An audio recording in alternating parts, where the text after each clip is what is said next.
Ya, selamat pagi Mirza.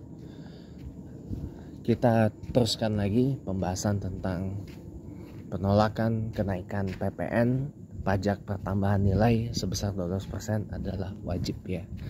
Hari ini hari Senin 23 Desember 2024. Selamat pagi sebelumnya kita ucapkan dari Bintaro. Ya. Nah, teman-teman semua, saya pengen mengawali pembahasan part 2 ini dengan, saya kan selalu bilang ya umul qaum.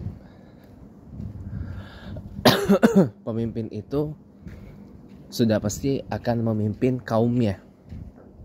Walaupun penggalan dari hadis itu sebenarnya merujuk kepada syarat dan ketentuan untuk imam sholat. Tapi kan yang sering kita pakai kan ya ummul qaum aqra'uhum li Quran. Kalau lanjutannya itu masih panjang, banyak. Ya. Tapi kita untuk yang umum ini ya ummul qaum dulu. Ya ummul qaum, pemimpin itu akan memimpin kaumnya. Imam itu akan mengimami kaumnya, ya kan? Nah, begitu saya baca artikel berita dari merdeka.com ya kalau saya tidak salah, Presiden RI Bapak Prabowo Subianto ngomong begini di depan mahasiswa Indonesia di Mesir, dengan mengatakan ada profesor yang tidak setuju program makan bergizi gratis itu pinter otak tapi hatinya enggak. Lah saya langsung hantam keras dong. Sekelas presiden kok buruk sangkanya tinggi banget ya. Padahal yang namanya profesor itu ngomong pasti ada dalilnya, baik yang setuju ataupun yang enggak setuju. Profesor Stella Christie kenapa setuju program makan bergizi gratis? Pasti beliau punya dalil, bukan hanya sekedar karena beliau ini wakil menterinya Presiden Prabowo, kabinet merah putih gitu kan, lantas jadi harus dukung kayak gitu. Beliau juga punya dalil sebelum diangkat jadi wakil menteri pendidikan tinggi kabinet merah putih. Yang nggak setuju pun juga pasti punya dalil. Kenapa nggak setuju? Nah, ungkapan saya itu dibalas dengan komen yang macam-macam gitu loh. Sebagian pro, ya tentu saja yang pro dengan argumen saya itu, dengan mengatakan ya ada yang mengatakan Presiden Prabowo ini lebih mengutamakan emosi daripada data. Malah ada yang komen kayak gini, kalau yang begini-ginian mah nggak perlu penelitian, cuma modal perasaan aja. Nah, di sini yang namanya logical fallacy itu ada. Program makan bergizi gratis, anggaran 71 triliun rupiah, tiap anak cuma dapat 10.000 rupiah. Lah mau dikasih makan apa? Kemarin itu saya upload itu, unggah videonya di TikTok itu sudah hampir 10.000 kali tayang ya. Di Facebook saya sudah menuai banyak komentar. Lauknya begitu. Ya Allah, saya bilang, ini nggak memenuhi 4 sehat 5 sempurna gitu loh. Makan bergizi itu wajib memenuhi 4 sehat 5 sempurna. Kalau ini enggak gitu loh. Masya Allah, saya bilang, nah inilah ya yang rakyatnya masih mental makan serampangan ya. Punya pemimpin pun juga yang memberi makan pun juga serampangan, gak memperhatikan aspek 4 sehat 5 sempurna gitu loh.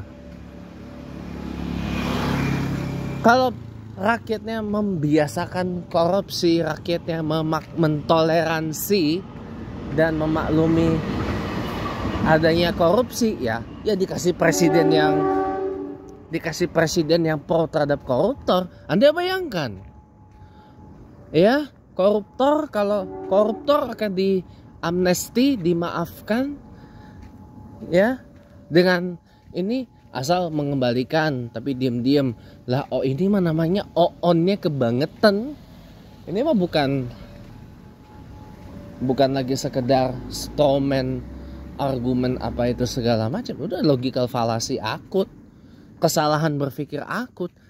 Bahkan Menko Hukum HAM ya, Profesor Yusril, sekelas Profesor Yusril Iza Mahendra yang menjabat Menko, Menteri Koordinator Hukum Hak Asasi Manusia, juga mengatakan memenjarakan koruptor itu tidak memberikan manfaat buat negara. Nauzubillahi min dzalik. Padahal dia juga Menko Pemasyarakatan.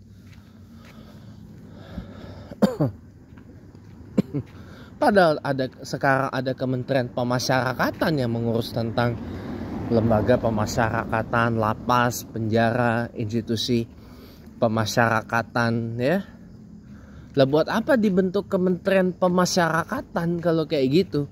Buat apa ada nomenklatur pemasyarakatan di kementerian kalau memenjarakan koruptor katanya tidak memberikan manfaat buat negara? Ini kan ndablek bin gedabrusnya kebangetan gitu loh. Ya Allah, saya bilang.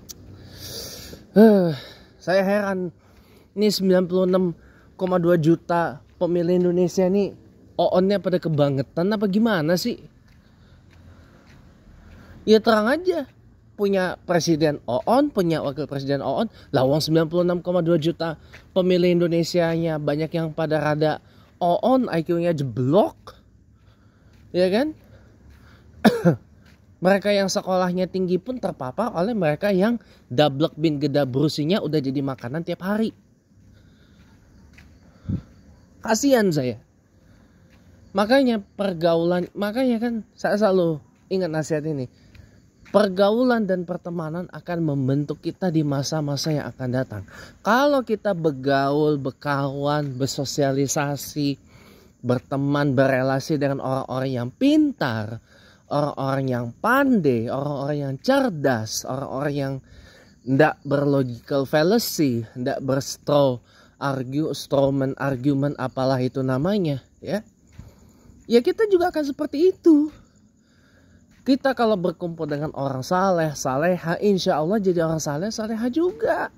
Kita kalau kumpulnya bergaul sama orang ahli sholat, ya akan jadi ahli sholat kita. Lingkaran pergaulan itu akan membentuk kita di masa-masa yang akan datang loh. Nah kalau orang udah gaulnya sama orang, yang pertama nggak sekolah, yang kedua on, yang ketiga emosian, yang keempat baperan, yang kelima kalau ngomong ngasal, ya akan begitu juga. Kasihan saya sama orang yang udah capek-capek sekolah sampai S3, bahkan sampai profesor, kok malah ketularan on gitu loh. Ya kan?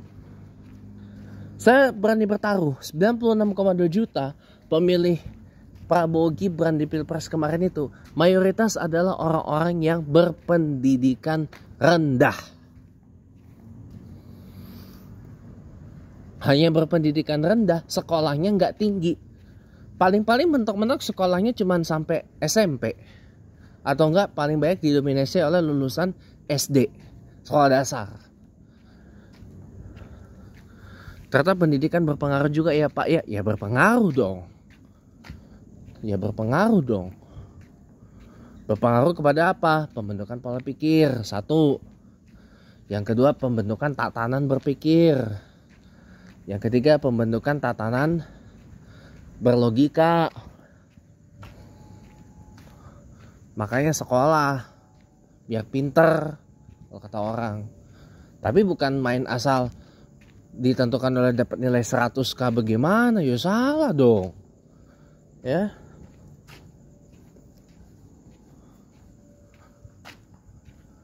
Jadi memang harus disadarkan lagi masyarakat Indonesia ini tentang pentingnya berpendidikan. Pentingnya sekolah. Karena banyak banget saudara-saudara kita, bahkan yang mohon maaf tinggal tidak jauh dari Jakarta, mereka tak sadar pendidikan. Mereka tak menganggap sekolah itu penting. Ada bagi mereka yang penting apa? Bisa nyari duit. Sekolah mah kagak penting. Olah mulu pinter kagak. Di kampung saya di kebun kopi banyak tuh yang pemahamannya kayak gitu. Termasuk teman saya pun juga kayak gitu. Ada teman saya, teman main saya juga kayak gitu. Pemahamannya sekolah mulu pinter kagak, ya karena pergaulan. Pergaulannya salah.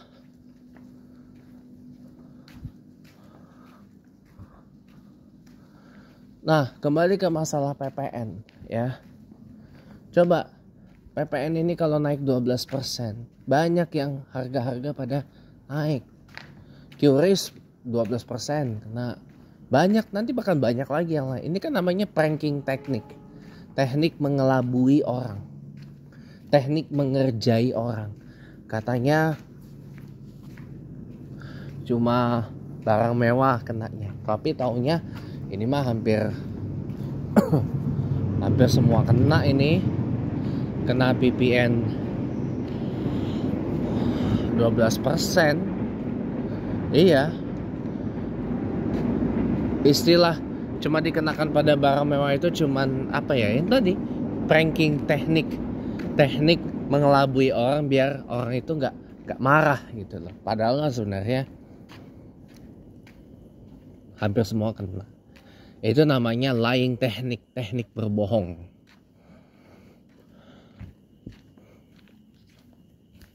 Ya, dan itu harus dilawan. Gitu.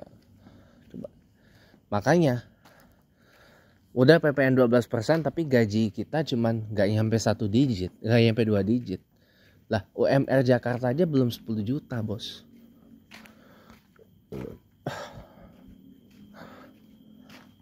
Gaji aja megep gitu loh.